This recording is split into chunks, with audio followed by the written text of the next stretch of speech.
Now this is a pretty good one. This one. Adjusting my medication.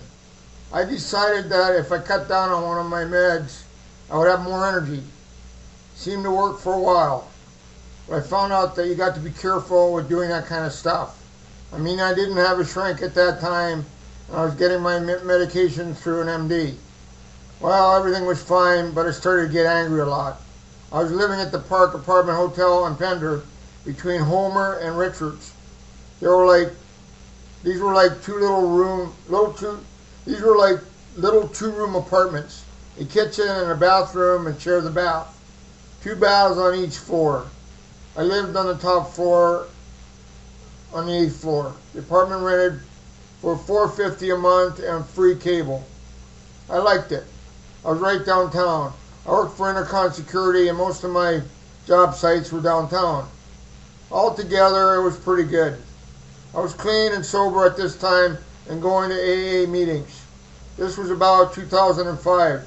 I had been on medication since 1996. I started on the meds in California. So that was the thing.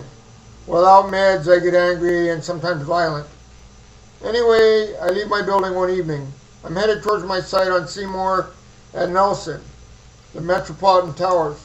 When I step out into the street, there's a tall kid and a girl. Young people hang out in the doorway and also a homeless guy with his shopping cart. The kid is necking with his girlfriend and I start to boil.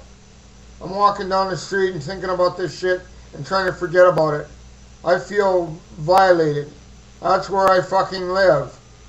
So I turn around and go back upstairs and grab my mag light and come back down, and you see this thing? This is not for finding your way in the dark. See? Big boy. Do you live here? No. And get the fuck out of here. Ask nice. You want this? And I show him the mag light. Yeah. I start beating on the back of his legs, which really, it should have been his shins, but I was afraid of going to jail. He punches me high in the left cheekbone and I go down. I get up, but I notice that the homeless shopping cart guy has my flashlight, and I'm thinking how it ain't cool to get beat up with my own flashlight. The kid and his girlfriend are stressed out. You can't do that. You're a security guard. I guess I forgot. They walk away and I go upstairs. I look out the window and see the homeless guy, and I come down. He's got a broom handle that he is spinning around. I ask for my mag light back, and he says he needs it for evidence. This was another mag light, actually. Actually, it was a little bit smaller than that one. This is 6, and the one I had was like, I think it was a 4. Maybe if I'd had the 6, that would have been better, because, you know, that's about as big as they get. The other 2 went to the police station to file a complaint. I go upstairs and phone the police and explain what happened, except I lie about it a bit, and I tell them where I am if they need me. She tells me that nobody filed a complaint yet. Well, nobody ever did. People stopped hanging around out front there. I didn't see those folks again. One of the managers there saw the whole thing on camera and said, "Good job." I went back to my old dosage. It took a while to get right again. Once I realized that I was in trouble, it was too late. I never got my flashlight back. Here's like this. Okay, let's see. Here's a kid. Here's a kid. They're in the doorway, and the kid is making out with his girlfriend.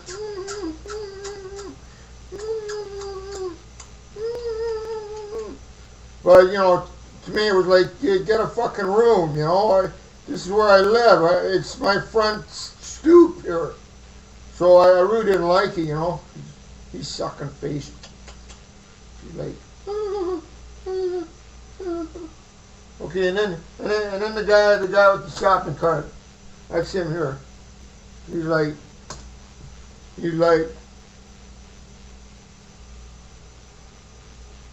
That's what he looked like to me. He's like a rat. Yeah, I live on the street. It's your fault. Whatever. Give me. I need it for crack. Whatever. Just like I used to do, but I wasn't homeless. I need it for evidence. I need it for evidence. Okay, that's it.